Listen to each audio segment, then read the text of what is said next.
આજે આપણે બનાવવાના છીએ ટિફિનમાં લઈ જઈ શકીએ તેવું ભીંડાનું શાક. તો એની માટે મેં અહીંયા તેલ લઈ લીધું છે અને એમાં રાઈ, જીરું, હિંગ નાખીને એકદમ નાના એવા 1/2 ઇંચ જેટલા કટિંગ ભીંડા મેં કટ કરીને નાખી દીધા છે.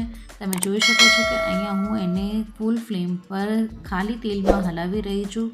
તો ભીંડાની અંદર જે ચિકાશ હોય છે તે આપણે બાળવાની હોય છે, કેમ કે અગર જો ચિકાશ એની અંદર રહી જશે તો આપણું શાક ચીકણું બનશે.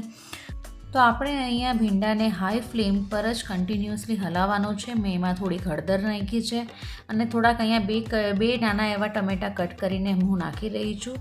આ ટમેટાં નાખવાનો ફાયદો એ છે કે ટમેટાં પહેલાં નાખવાથીને આની અંદરની જે ચિકાશ છે ભીંડાની એ બધી બળી જાય છે. તમારે ત્યાં સુધી એને હલાવવાનું છે જ્યાં સુધી કે એ ટમેટાં જે છે એ સોફ્ટ નથી થઈ જતા. ટમેટાં સોફ્ટ થઈ ગયા છે, તમે જોઈ શકો છો કે ભીંડાની ચિકાશ એકદમ ખતમ થઈ ગઈ છે. તો હવે અહીંયા હું રેગ્યુલર આપણા ઘરના મસાલા નાખી રહી છું. તમે કોઈ પણ મસાલા યુઝ કરી શકો છો. એ આપણે ભીંડાને સરસ રીતે હલાવી લઈશું અને હલાવીને આપણે એન્ડમાં છેલ્લે મીઠું નાખીને સરખી રીતના મિક્સ કરશું. અગર તમારા ઘરમાં સાકર નખાતી હોય છે તો તમે સાકર નાખી શકો છો, પણ અમે નથી નાખતા એટલા માટે મેં નથી નાખી.